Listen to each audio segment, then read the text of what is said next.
Sometimes you just need to take the slips out and bowl defensively. And you also need to be careful with your computer's defense as well. If you need a VPN, go Nord. NordVPN.com/Kimber to get a 2-year contract with a discount, plus 4 extra months and gifts in some markets. It's completely risk-free with Nord's 30-day money-back guarantee.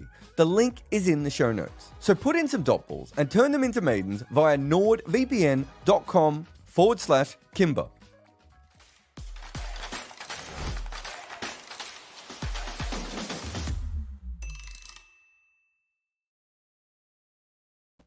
Morning, everyone, and welcome to the Scoreboard. I am Jared Kimber, and, well, we had ourselves not quite a semi-final. It was a semi-something, but I'm not sure it was a semi-final. I want to start this with a really random story, but it is about South Africa, and stick with me a little bit here. So a few years ago, when South Africa realized they weren't producing the same level of batting talents anymore, Faf du Plessis was in charge. And he basically thought to himself, what can we do that is better than other teams? We don't play spin better than other teams. We don't particularly play pace better than other teams. But the one thing that we do very well is handle being hit. We think we're tougher than other batting units. We're not as precious about getting hit on our body and everything else. And so there was a long period of time where the South African team was just used to getting hit. Right, and we've seen it. It's still something that that happens up until the test against India recently. They still sometimes put out those wickets where they're not safe wickets, and they're not designed to be safe wickets. And the whole point is that the batters go out of their way to just be tougher than the opposition's players. And I was thinking about that last night because essentially that is what this World Cup has been for South Africa. It hasn't been like that for all teams. It certainly wasn't like that for England or Australia all that much, right? Certainly wasn't like that for New Zealand. But for India, Pakistan, Ireland, maybe the USA, and certainly South Africa, it has been about that. Not being able to trust the surface and having to grit and grind your way through. It feels like an incredible moment for South Africa to make their first ever World Cup final on the back of that side of their cricket, which is not what anyone expected for this tournament. On the other side, Afghanistan, it was a great story. Obviously a fairy tale for a long period of time there. This was always a very limited side. You only had to come to any one of our many scoreboards and we would talk to you about how limited Afghanistan was. But their fast bowlers bowled so brilliantly, and their 2 opening batters made so many runs that they kind of just got it done. And again, they needed things to go in their favor. And what was that usually? They needed to bat first, and they needed their fast bowlers to be bowling under lights to a decent-ish total, or any kind of total, really, on some of these wickets. That's what they needed again and again. And they get to the semi-final, and they get another dodgy wicket. Everything's in their favor, and they win the toss, and they bat. This is the one time that Afghanistan did not want to win the toss and bat because they were not prepared for that. The limitations that we know of them as a team were completely exposed by the fact that that was, yes, an unsafe and tough wicket, but they also didn't have the technical skills to be able to handle with that level of bowling on that kind of pitch. Now, it also says something about South Africa for actually bowling correctly to Afghanistan, whereas you could very much make an argument that Bangladesh and Australia probably bowled a little bit too short and didn't attack the stumps as much. But separate to that, eventually Afghanistan had to be found out because I've talked about this before. It's the Shane Watson effect in 2012, where Australia's batting was completely carried by Shane Watson all the way through to the semi-final, and then he failed, and the team just sort of spluttered out. When Gobars nicked off, that was it. Right? That was their chance. It got a lot worse for them from then on in. But we've talked about South Africa's strength, and we've talked about Afghanistan's weakness. We have to talk about this pitch. The ICC should put out an apology. They should have done this with the New York pitch. They kind of put out a fumbled apology with the New York pitch. And they said, we were trying to get it better. We know it has some issues. This was the World Cup semi-final. 2 teams had done everything they could to get themselves in a position where they wanted to fight for the right to get through to the final of this. And in the end, the coin toss played such a huge part in this game because that was an unsafe wicket. And there are a lot of people in this tournament so far that I've been very angry with what we've said about the New York wicket, right? Not just me, but other people as well. And I'll say things like, oh, you guys don't like it when bowlers are in charge. I've got no problem when bowlers are in charge. I prefer bowler-dominant wickets. A bowler-dominant wicket means that there's something in it for the bowlers.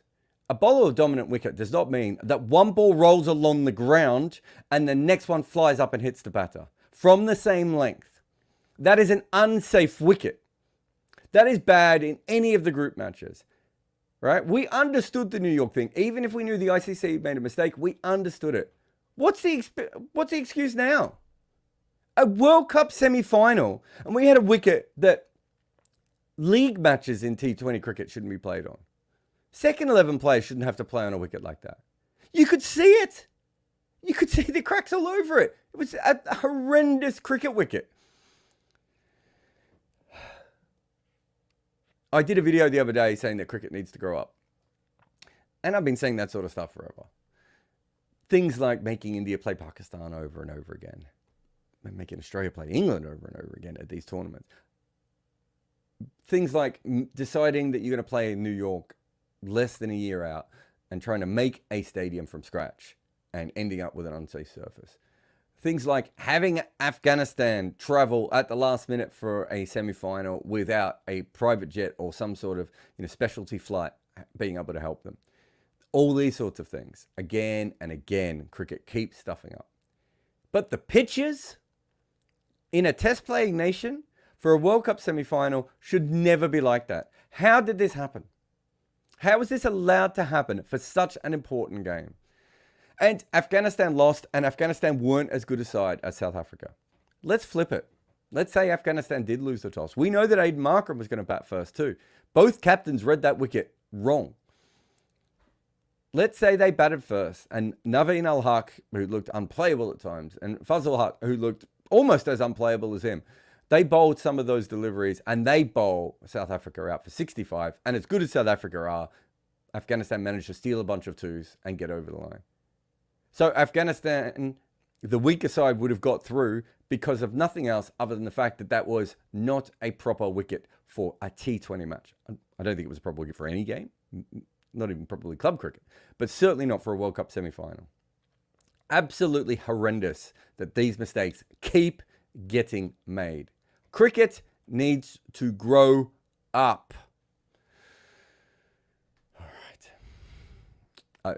I was thinking about that all night. So when did the game finish? About 10 or 12 hours ago. And that whole thing has just been festering in my brain ever since. Anyway, let us move on to the rest of our show and the scoreboard part of the show. There's not a lot to analyze, of course, but we've got a couple of things. Let's have a look at this. Afghanistan runs per over. Should be wickets per over, really, this one, shouldn't it? Lost a wicket early on. That was Gabaz. Game was over here. Just because Gabaz was the only one who's going to be able to put any pressure back. Gabaz is the only player from Afghanistan who has the mixture of two things that was needed for this wicket, which is the ability to put some pressure back on with a sound technique. Now, we know he's got some issues with the running down the wicket and trying to swipe things with a cross bat, but he actually has quite a good technique when he wants to. He's also, a very, very good player, when it comes to singles and twos and all this sort of stuff. He could put pressure back on.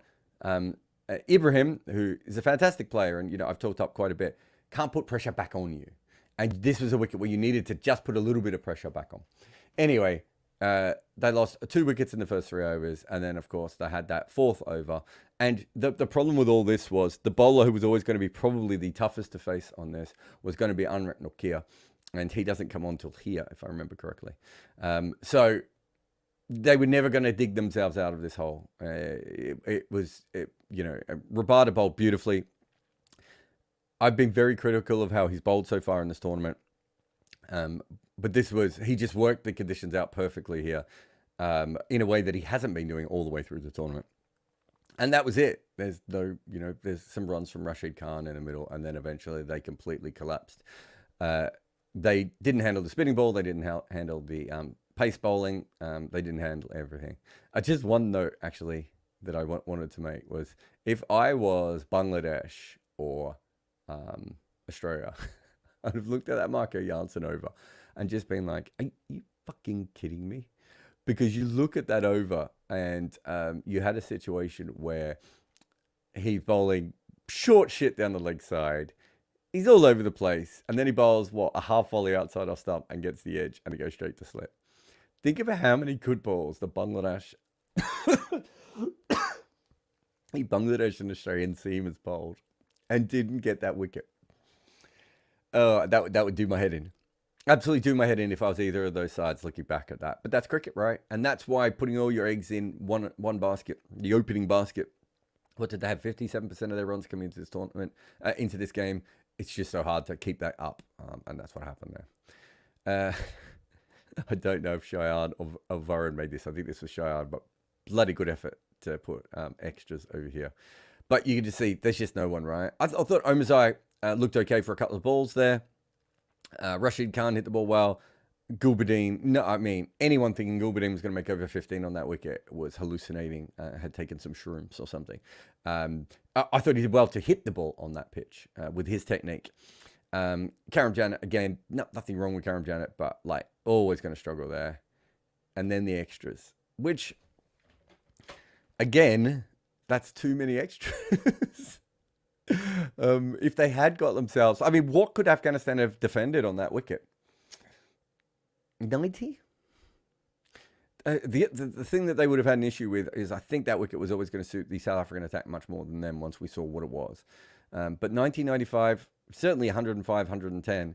And if that's the case, they only bowled, 12 overs and went for 13 extras. You put an extra 7 runs, pardon the pun there, and one guy, like, I don't know, I was going to say here, he wouldn't have been here, would he? He would have been like one guy here, I can't even, up north. It would have been quite interesting, and it would have been something that could have caused some issues. Here's the collection of all the wickets. This is the one, as I said before, that really set the whole thing off. Gabbar's getting a full ball outside off start. The interesting thing is, one thing I would credit Marco Jansen for, except for the fact that he was clearly bowling for this fielder for a while, and I'm not sure he really meant this, is that we have seen him nick off to a half volley before Gabbar's in this tournament, the Jasprit Bumrah one. This wasn't the same, though. The Bumrah one was way out here. But I wonder if the two plans were, let's try and get in his body, and then if that doesn't work, let's go full and wide outside off stump. Again, I'm not sure he quite nailed that, but he got the edge, and that was absolutely fine from that point of view.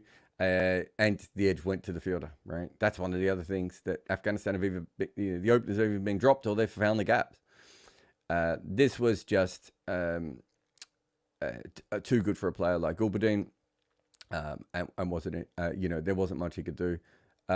Rabada to Ibrahim, the beautiful delivery here. You can see Ibrahim, who has a really good technique generally, and probably the best technique of any Afghanistan player. You can see he's a little bit leg side of the ball here. Having said that, the ball hits leg stump. It just was a good delivery. There's not much you can do. The Nabi one, I felt sorry for Nabi here because Nabi doesn't have a rock solid technique. He played that ball pretty damn well, and then from then on in, didn't really matter. South African bowlers, as I said, Anrit Nortje absolutely suited brilliantly to this wicket. Wasn't really needed. In fact, the two guys who on this look like they have the best figures are the ones who had the least amount to do with the actual win. The game was all over before either of them came on. But Anrit Nortje on that wicket, I mean, fuck me, lock up your dogs, right? Tabrari Shamsi, again, I think he started by getting hit for a 4, and then looked like he was going to take a wicket almost every ball after that. Rabada, I thought, bowled absolutely beautifully and was willing to get hit for some runs while looking for the right length, which we haven't always seen from him in this tournament so far. Marco Jansen ended up with 3 wickets, bowled the ball everywhere. But his best balls, as usual, are basically unplayable at this level. And I've forgotten this, that Maharaj came on in the power play, which is really... Was it early, wasn't it? Wasn't the third over? So was it the 4th or the 5th over? Anyway, it's probably one of the easiest games he's ever played. It doesn't bowl in the power play that much. I think they said on the broadcast he hasn't been in the power play since 2022 for South Africa, but does do it domestically, of course. These 3 overs right here, Afghanistan actually had a lot of chances, right? There was a nick behind that they didn't appeal for. There was a catch that I don't know how many fielders in the world would have caught that, but there are some fielders at this tournament that would have caught that, and I think it had to be gone for. They could have been 9 for 3, I reckon, was my maths by that point. But they had to be 9 for 3, right, in order to put any pressure back on. And then the thing that happened that we kind of always expected to happen, it just, it got a little bit easier for the top quality players. Plus, as I was saying before, you could put some pressure back on. The South African players are just of a different level. And they did the entire chase in 9 overs. Reza Hendricks really struggled for a little while, but ended up getting his runs. And Aiden Markram batted absolutely fine. But both of them, had balls spit up at them and had balls keep low and had to deal with some ridiculous balls. And, of course, Quinton de Kock wasn't in for very long. And Faisal Haque Faruqi, of course, was the leading wicket taker again. But both of these guys bowled absolutely fantastically. That's not their fault. If they were, defending a bigger total, I think it would have been a bit more interesting. And the other issue that they had is the two other seamers that they had available to them were Gulbadine, who just the ball didn't come out of his hand very well. It would have been very interesting to see if he'd put it in the right area, what someone of his pace might have done on that wicket. And Omazai got hit for runs in his overs as well. Again, neither of them are really the kind of bowlers you probably would want on this wicket. And of course, under here somewhere is Rashid Khan, whose over went for runs, but actually bowled a brilliant over, just didn't get the wicket. That's the end of that game. There's no more analysis that needs to be said. I think if South Africa bat first, they probably make around 110, 115. We all say they choke, and then their bowlers probably defend that.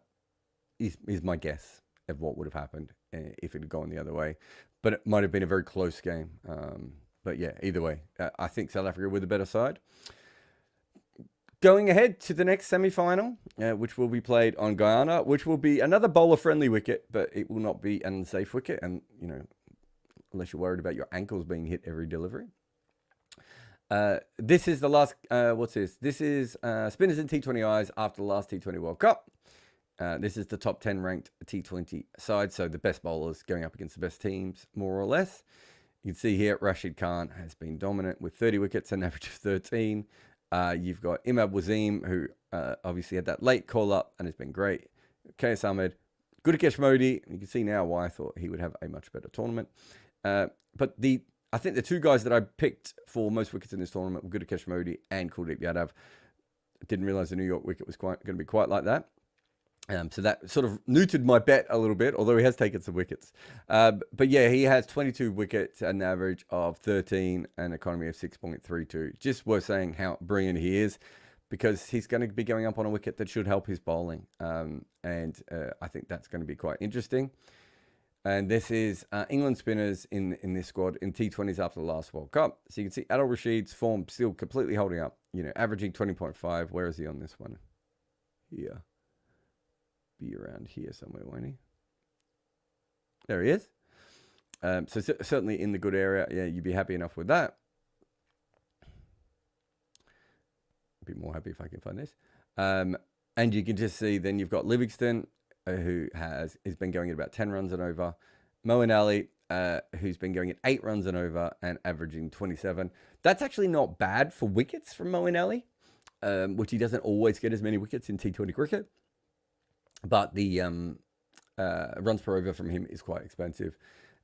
So you're going from this to this as your best spinner, and then their second best spinners are Livingston and Moeen Ali, and India are probably going to pick their 2 left-arm finger spinners and also can bring in a Chahal if they want to as well.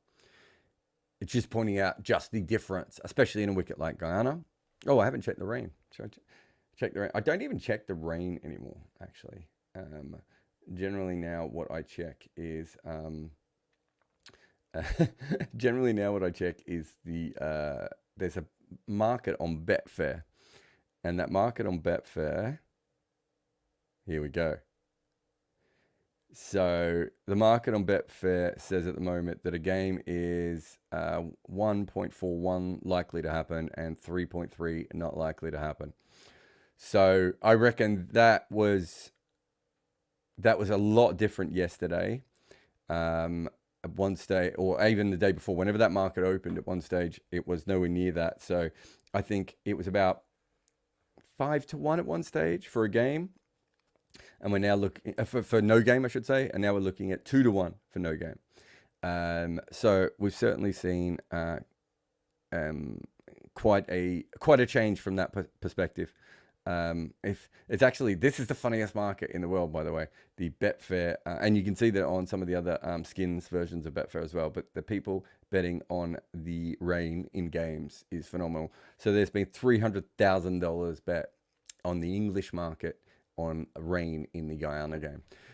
So that England have got two issues. One, it might rain a lot, which will help them because it'll negate the spinners. But if it rains too much, they won't. The game will be called off and they'll lose. And the other issue, of course, is the spin itself. So both of those are very, very interesting. And we'll see how that goes. But this is teams against spin after the last World Cup. You can see here India averaging 37 against spin, strike rate of 135. It's about par with South Africa and Australia over here. We talked about this before. West Indies go a little bit harder. Shy Hope and Roston Chase, have up their scoring against spin specifically. And they've been brought back because of that, right? In both cases, but also, Puram playing and all sorts of things. And then you've got this whole batch of teams over here. And that is where England is. So England averaged 23. So what is that? 13 runs a wicket less than India. And they also strike at 126. So it's not like they're managing to get the spin away at all. These are my two big issues when it comes to England and being in Guyana. St. Vincent would have been a very different semi-final for them, but being in Guyana is not particularly ideal. Anyway, that's the end of the scoreboard part of the show. We'll take a quick break here while we go through to see if there's any super chats or chats or all those sorts of things. But I'm Jared Kimber. This is the scoreboard. We'll be back after the final as well. Semi-final. And we'll be back after the final. We'll be back after the semi-final as well with more of this kind of thing. I have a book out with Abhishek Mukherjee, and it is called Overthrowing Cricket's Empire. And it's about the stories of how each team beat England for the first time. We go all the way back to the demon Fred Spofforth getting annoyed at W.G. Grace for acting a little bit like Alex Carey. And then we come all the way to present times with Rashid Khan's England's redemption. We cover every single team to beat England in a major international, but we also talk about the incredible stories like the barefoot basher from Fiji that almost played for New Zealand. In fact, this book is full of tales like that, like how Pakistan lost a top batter after he was on the run from an angry husband of a movie star he was having an affair with, and also how one future captain of his nation realised he might have to go out and bat at Lords and that he didn't own his own pads. Cricket was used as a tool by the Empire, but what happens when those nations grow up and get good at it? Find Overthrowing Cricket's Empire on Amazon today. All right, welcome back. We've got a couple of super chats and some normal chats as well. Matt92 says, if you're South Africa, who would you rather face, England or India?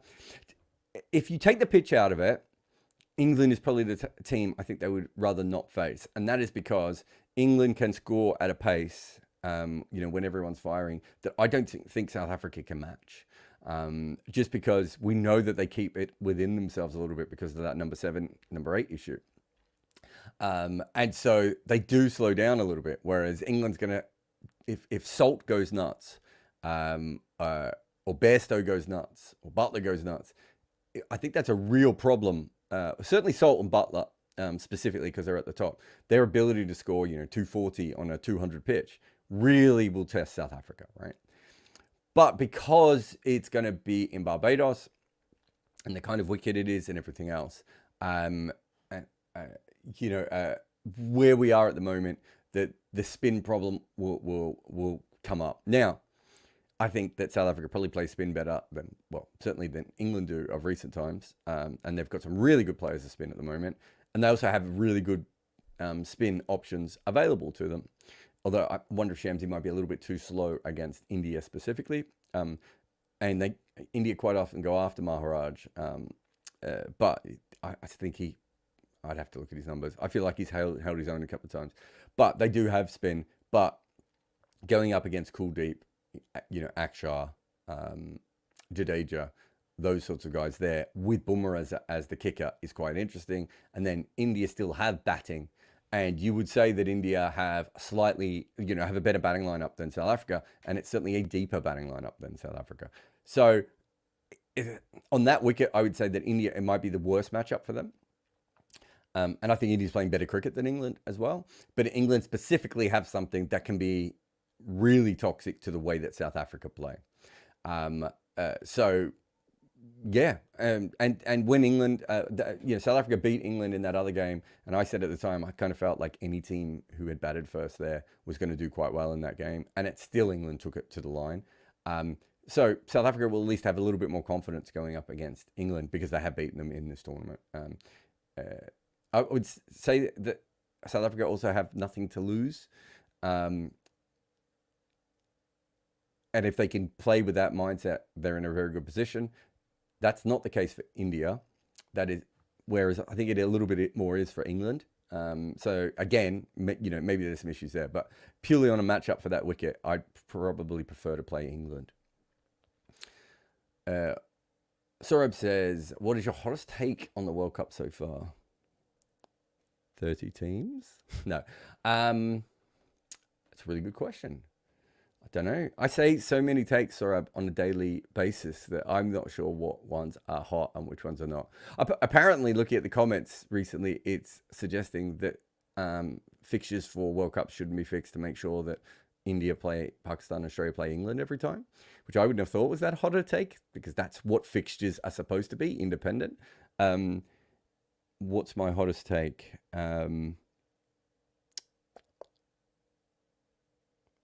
Yeah, I don't know if I have a great hot take outside of the fact that, no, I don't know if I do, unless I've already said one of them, in which case I have. Lenny says, who do you think retiring or will replace from the current T20I setup for Australia, and who would be their potential replacements? It was a really interesting podcast, Willow Talk, where Alyssa Healy essentially retired off half the Australian side. Like, she didn't name any names, but being that she is very much in the know and married to one of them, it did, like, she was just saying, yeah, it's time to go to the next generation. I was like, wait, what? That's not what I expected to hear, and good on her for sticking to what she said, even if it means something. I mean, she might know also that a couple of them were like, this is our last World Cup, and we'll go off to league cricket and just play test cricket from here on in, or she might know somebody else. But she was quite out there. So yeah, I mean, obviously Warner has gone. I can't imagine Cummins is going to keep playing T20 cricket for Australia. Not that he might not play in the next World Cup, but I can't see he's going to play a lot of T20 cricket for Australia between now and the World Cup. I certainly wouldn't want to if I was him. I think this is probably Mitchell Starc's last World Cup, would be my guess. Form and retirement for him is a potential. But it is a bit weird because if you think about it this way, Lenny, like a lot of those guys might go off to play IPL and Major League Cricket. So Pat Cummins has signed a Major League Cricket deal, hasn't he? So some of them might go off to play those sorts of things, right? And so within that, will they still be available when they need them? So yeah, I find that one a little bit more interesting. But certainly Wade, I would say Stark, obviously Warner. So there's three off the top of my head. Stoinis and Tim David might not play in the next tournament as well. I think Stoinis is more likely. Glenn Maxwell might not play in the next tournament. So there's a few. It could be very, very different. I don't think we're going to see mass retirements, though, just because in T20 cricket in general, I don't think we'll see mass retirements because people will keep playing franchise cricket, and you might get like Imad Wasim situations, right, or Trent Bolt situations where they're like, well, you're still the best player, so you can come back. Keshav said, do you think bowling captains like Rashid and Cummins distribute their quota of overs better with white ball and someone else deciding when to bowl them? No, not really. Look, being a bowling captain is a weird thing, and I do think that it works better in white ball cricket when you have natural limits on your bowling. But yeah, I do think bowling captains sometimes get a bit over-invested in. More often, bowlers have roles anyway, and form and tiredness and pitch conditions dictate when you bowl bowlers at certain points. And perhaps, if anything else, yeah, I think that plays a part. And it might be easier to be a bowling captain in limited overs cricket than it might be in red ball cricket, where it's a bit, more even. Andy says, do we get weather updates from Ghana here? So what did I give you? Oh, the odds have changed, Andy. There has been more money come in for the game to be completed. So it's now into 133, and a game not being completed is 390. So, yep, we've had a move in the market. I should say that, and we've also had about an extra 30 grand put into the market, pounds, since I looked at it like 10 minutes ago. I would say this, I'm fascinated with this market so much because of the bonkers nature of how much it changes, with seemingly not that much different weather information. So I know there's a lot of big punters who put a lot of money on this, who obviously do, look into the weather and look into all these different things and everything else. But it does also feel like there's a lot of just randomness in the way that this market works. Unlike, if we're being fair, the actual markets themselves. So there you go. I'll give another update at the end to see if we've changed again. But it's jumping around right now as I'm looking at it. It's crazy. Shara says, are you disappointed with Afghan middle order this World Cup? Asmat, Nabi, Gulbuddin are actually pretty good batters. Well, one of them is. I mean, Omazai is a really good player and will be into the future. He's still young and raw, and you watch him bat, and clearly he's got a lot of the tools. But I think he is very, very raw in the way he plays. What I would say about him is you look at a lot of his failures in this World Cup, and he was actually sent out to whack it. I've got no issue with that. They got off to slow but consistent starts. Then the first drop came in, and he didn't push it around. He went, okay, I'm going to try and step up with that. I think his inexperience probably meant that he went too hard too early sometimes, but that's fine. Mohammad Nabi, Mohammad Nabi shouldn't be in your middle order. He's not a middle order player, right? Like, what a friggin' player he has been, and how talented he is, and all the different things that we could say about Mohammad Nabi. He's not a number 5 certainly at this stage in his career. So he's played, let's have a look here, 400 games of T20, major T20 cricket. God, could you imagine all the other stuff? He used to play for Barnes, the same club that I played for. I think it was like the year before I started playing there. So let's have a look. He doesn't have a batting. So he played 8 games batting at first drop. So it's not a lot. And he has an average of 39 there. He doesn't have a batting average of over 25 at 4, 5, 6, 7, 8. Right? He's at number 7, and a really fantastic number 7. His record at number 7, 53 games, average of 20 with a strike rate of 150. You can push him to number 6, but he doesn't play as well when he goes up to number 6. Some of that is just matchups and everything else for him. He's an ideal number 7 to come in at the end and just bat with absolute abandon. Where did they bat him in this tournament? Right? I'm actually asking that because I don't remember. But I'm assuming in this tournament he batted higher than that, right? Oh my God. Apparently I can't spell Mohammad Nabi. What have I spelled wrong there? Oh, I haven't written the word Muhammad. Might be part of it. But, you look when he came in. Again, I wonder if he came in a little bit higher in this particular tournament because of, just because of that they got such good starts so often, and he came in. So let's just have a look here. So, do I have batting position here? Oh, that's bowling. Oh my God. Sorry, I'm just trying to bring it up quickly. Batting position here. So he batted at... Yeah. I can't find it now. Innings by innings list. That's what I wanted. I'll get this right eventually.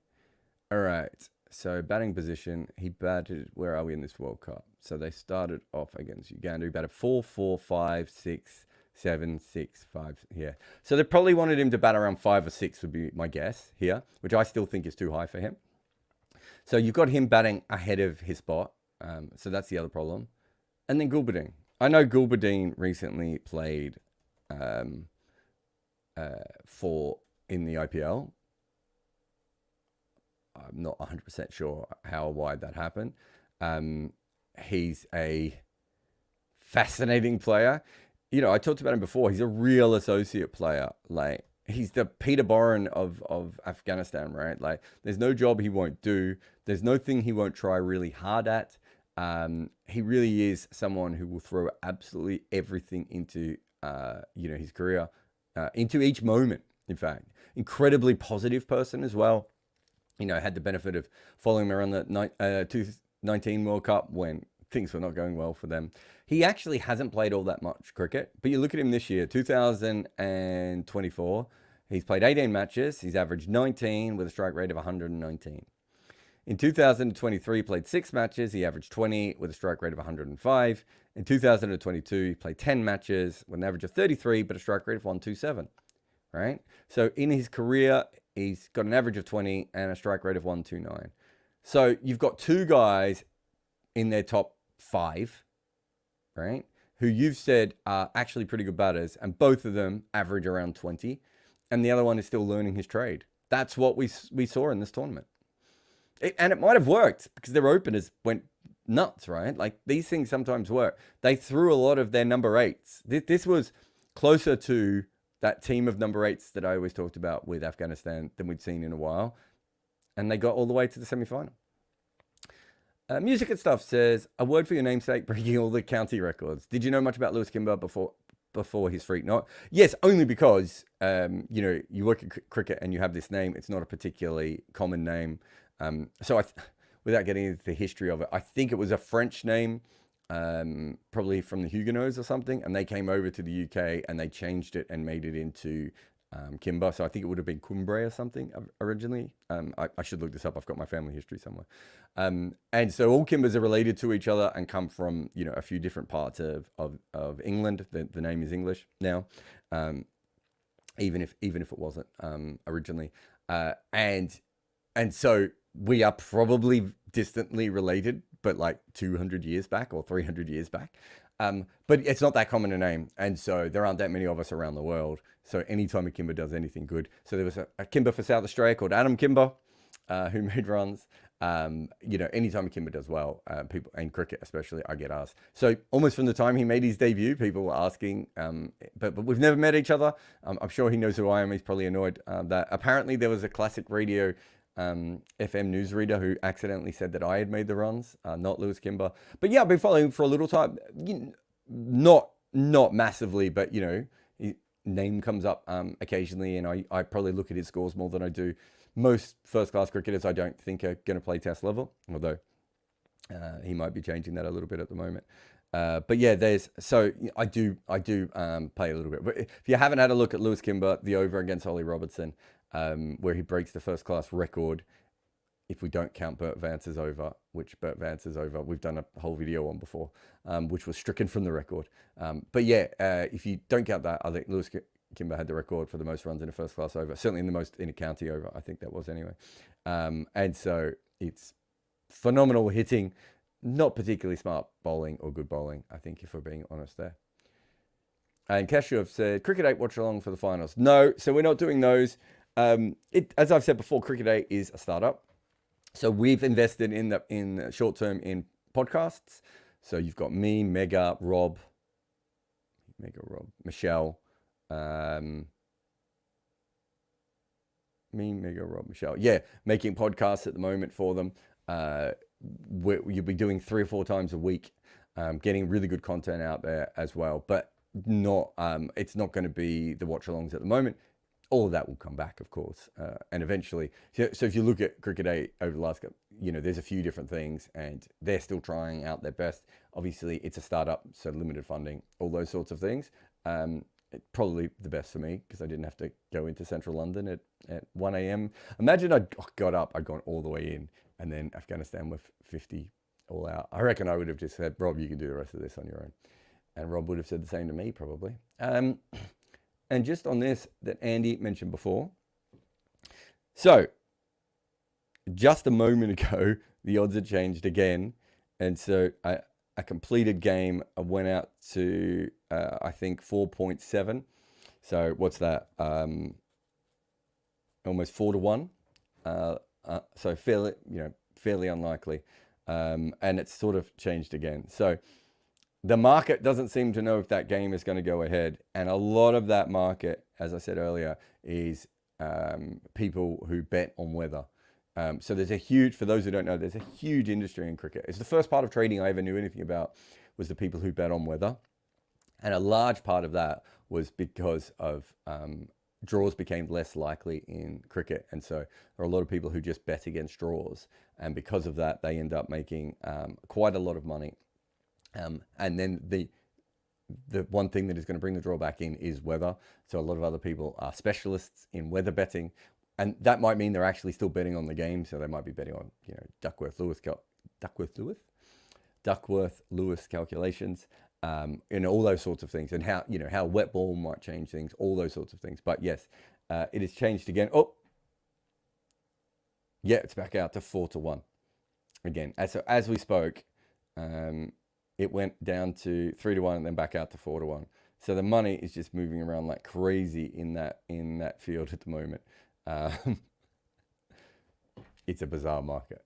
But when I'm looking at the weather now, rather than trying to work out which is the best weather app to use and all that sort of stuff, I am much more likely to just go and look at that and just be like, okay, all these different guys who are experts have had a look at this at the moment and they currently believe this. Great.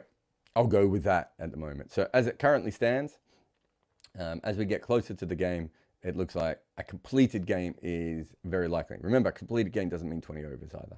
That can be 5 overs each. But that is what they are betting on over there. Anyway, that's it. Me done here on the scoreboard. We'll be back after the other game, after the semi-final, where it'll either be one of the most watched scoreboards we've ever done if India win, and if India don't win, it will be a lot of very excited English people suddenly realizing that the World Cup's on. Anyway, I'm Jared Kimber. Like, subscribe, do all those different things. Got a really cool video coming up on the main site about tosses. And I know that doesn't sound fun, but T20 tosses are fun.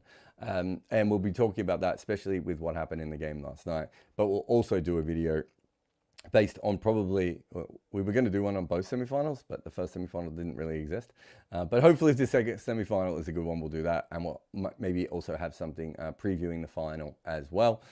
So keep coming over to this channel and our major channel. I'm Jared Kimber. This is a scoreboard. Like, subscribe, tell your mum about me. You might want to go on the attack against trolls of your favorite player, but to do that you need a good defense, and we choose NordVPN. They are our protection against cyber cutters or when some board has geo-blocked a great clip. NordVPN will help you get through the straight bat of any rights restrictions so that you can watch all the cricket you want. We aren't always happy with the pitches that we're on. Sometimes we just need a change. NordVPN can drop in a new surface to your location so that your IP address is always ready to score. So if you need to get around the internet's rules, select NordVPN, and so they can do things like help you watch a game on a cheaper stream in another country. So give NordVPN the ball and let them penetrate the vast internet issues you might have. So if you need a VPN, certainly go Nord. Use nordvpn.com/Kimber, K-I-M-B-E-R, to get a huge discount off your NordVPN plan, plus 4 additional months for free. Also, you can receive 20 gigabytes of a Sally data voucher as well. The link to all of this is in the show notes. Protect your computer like the